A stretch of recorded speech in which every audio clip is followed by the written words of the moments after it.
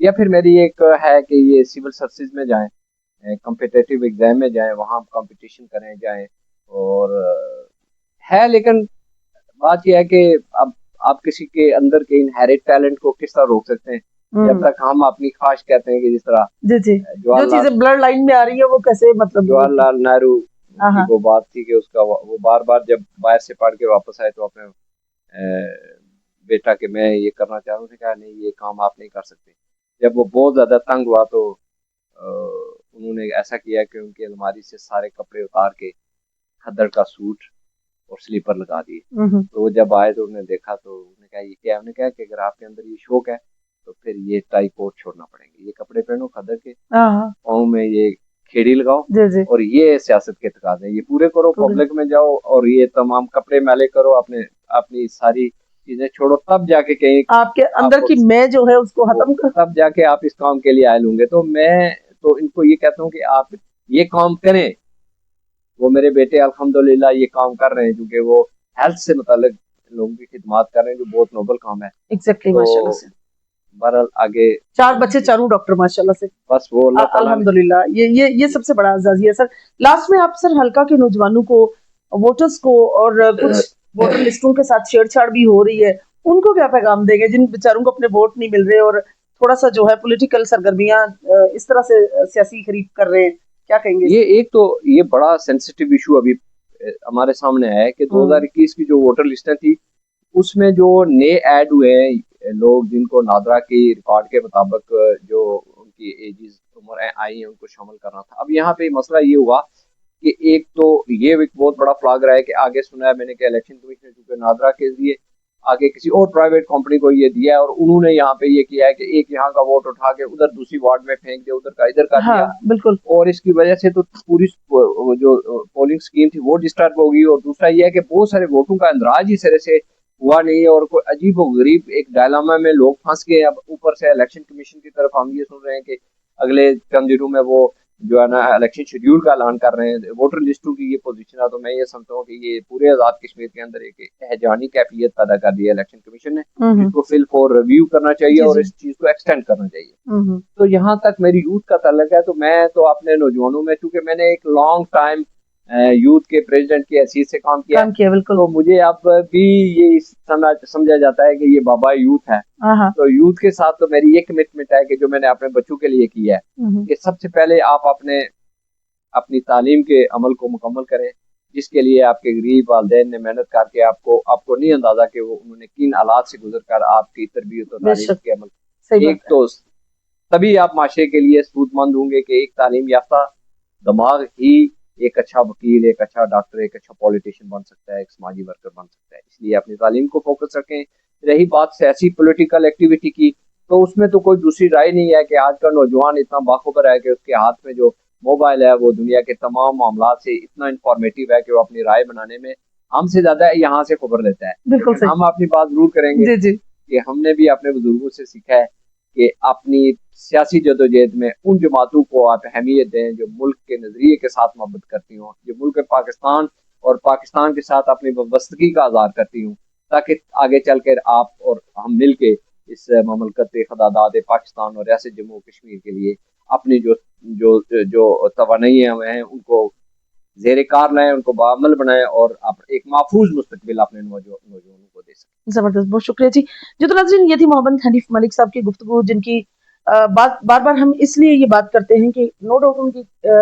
گرہ قدر خدمات ہیں جو انہوں نے عوام الناس کے لیے, پارٹی کے لیے کی ہیں. تو اب بدلہ پورا کرنے کا وقت ہے, اب اس محنت کا اجر دینے کا وقت ہے. تو دیکھتے ہیں کہ پاکستان کی قیادت, آزاد کشمیر کی قیادت مل بیٹھ کر کیا فیصلہ کرتے ہیں. obviously امید رکھتے ہیں کہ ایک پازیٹیو اور ایک اچھا فیصلہ جو ہے وہ محمد حنیف ملک صاحب کے لیے ہوگا. obviously ان کی تمام تر خدمات کو بروے کار لاتے ہوئے, ان کا ایک باقاعدہ پازیٹیو ذائچہ نکالتے ہوئے اس پر کام کیا جائے گا. ووٹ آپ کے ضمیر کا ہے, سوچ سمجھ کر دیجئے, اس بندے کو منتخب کیجئے جو حلقے میں آپ کے ساتھ ہو, جو ہر مشکل میں آپ کے ساتھ ہو, اور سب سے بڑی بات آپ کی ہر خوشی اور ہر غم میں آپ کے ساتھ شانہ بشانہ کھڑا ہو. obviously وہ بندہ جو بہترین قانون سازی کر سکتا ہے اس کو چوز کیجئے. انشاءاللہ میری اور آپ کی ملاقات ہوگی پھر کسی نئے پروگرام میں. تب تک لے اجازت چاہتی ہوں. اللہ حافظ. اللہ نگہبان.